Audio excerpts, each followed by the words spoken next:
Baik, terima kasih rekan-rekan media dan para pemirsa sekalian. Eh, ada informasi yang akan saya sampaikan terkait dengan perkembangan hasil olah TKP yang kemarin sudah kita lakukan di Bandara Korowai Batu. Jadi hasil olah TKP kita dan pengumpulan keterangan dan serta alat bukti yang kita dapat temukan di TKP, kita dapat menyimpulkan bahwasannya badan pesawat itu ada 13 lubang bekas proyektil, ya, bekas peluru, itu kita simpulkan demikian. Dan dari hasil keterangan saksi, yaitu penumpang yang kemarin berhasil menyelamatkan diri, itu pada saat pesawat mendarat dan menuju mau parkir di apron, setelah menurunkan penumpang yang dari Tanah Merah sini, lalu sementara para penumpang baru akan naik menuju Bandara DKI Yaukimo, disitulah terjadi penyerangan. Pelaku kurang lebih 20 orang menggunakan berbagai senjata baik tajam maupun senjata api.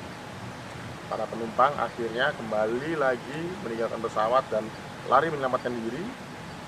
Lalu kedua pilot dan co-pilot ini yang dikejar oleh para pelaku, dan akhirnya kedua korban ditembak di dekat runway pesawat.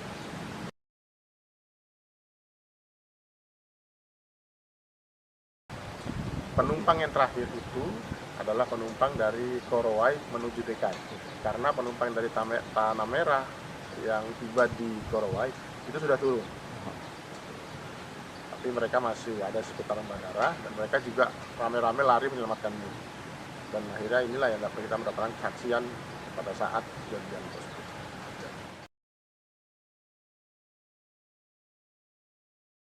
Baik, sementara ini kami dari Satgas Damai Karten sejumlah 29 orang yang mengamankan Bandara Korowai Batu tersebut.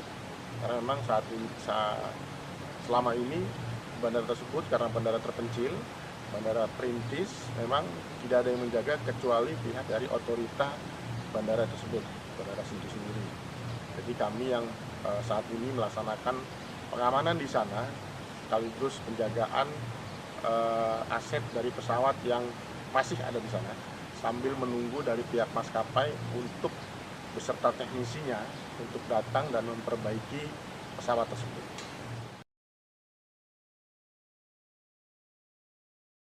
Pengamanan tentatif ya Pak, kita melihat situasi setelah memang dari hasil penyisiran kita, hasil penyidikan kita, memang di seputaran lokasi tersebut sudah tidak ditemukan kelompok kriminal bersenjata, maka pengamanan akan digantikan oleh petugas yang memang nantinya akan ditugaskan untuk menjaga di sana.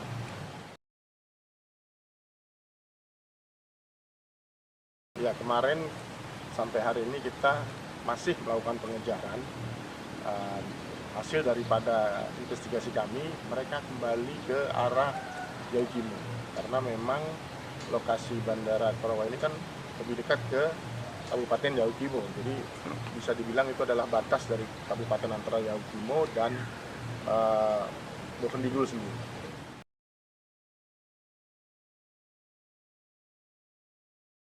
Baik, satu-satu kita sampaikan yang di Yaukimo.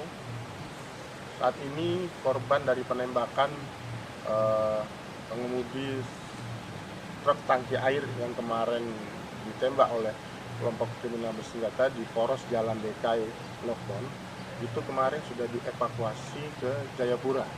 Sementara ada di Rumah Sakit Bayangkara di Huria untuk masih dalam observasi untuk dilaksanakan tindakan medis, yaitu pengangkatan proyektil dari bahu yang sebelah. Saat ini masih diobservasi. Data yang kami peroleh ini.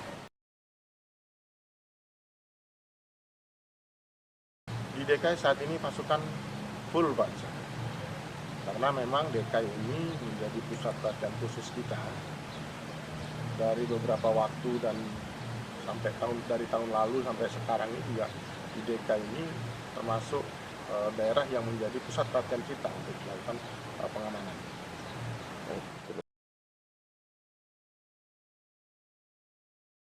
Korban sebelumnya kami turut berduka cita juga, korban telah meninggal dunia tadi malam dan siang ini sudah diberangkatkan ke kampung halamannya di Maros melalui kota Makassar.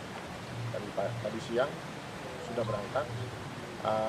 Memang kronologisnya pada saat itu korban sedang ada di sebuah toko di lokasi, didatangi dua pelaku, di mana salah satu pelakunya langsung menodongkan senjata api pendeknya, senjata api genggam ke korban, mengenai leher korban sebelah kiri dan tembus di rahang sebelah kanan.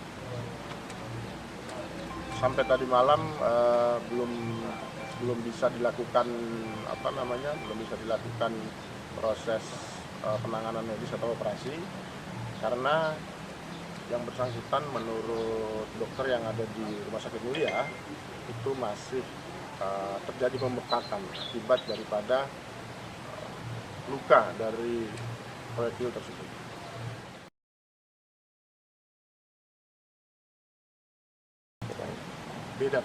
Beda kelompok antara kelompok yang bersangkutan di Yaukimo dan kelompok yang bersangkutan di Puncak Jaya ini beda. Kita masih identifikasi dan namanya pelakunya sudah kita dapat, namun demi kepentingan penyidikan kami tidak bisa sampaikan itu.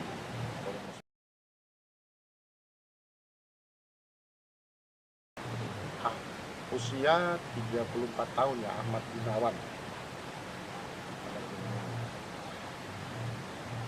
Ya, Ahmad Gunawan, usia 41 tahun. Asal Maros, Sulawesi Selatan. Ada lagi?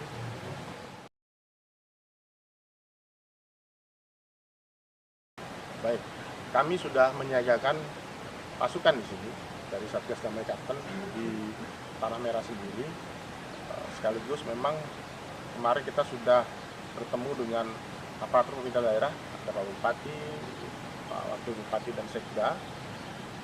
Sekaligus kami akan menyiapkan proses pengiriman bantuan sembako karena kami dapat informasi dari Kadistrik yang ada di Korowai, karena para pedagang, terutama para pedagang ini kan dari pendatang ya, mereka sudah banyak mengungsi ke daerah Mapi dan Senggo, terus juga sudah ada kemarin yang mengungsi ke Sentani Jayapura. Jadi para pedagang dan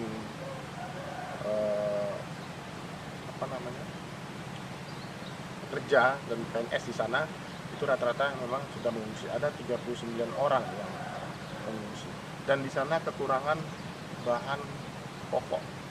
Kita sedang menyiapkan kemarin bersama Pak Bupati bagaimana proses pengiriman bahan pokok dari Tanah Merah ini, sebab satu-satunya jalur yang bisa dilintasi hanya lewat udara.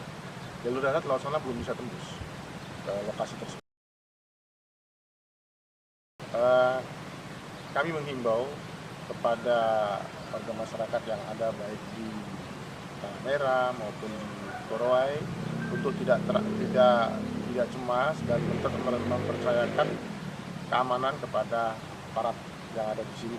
Kita sini semua bekerja sama bahu-membahu, berjibaku untuk menjaga perdamaian yang ada di tanah Papua, khususnya yang ada di Kabupaten Bogor.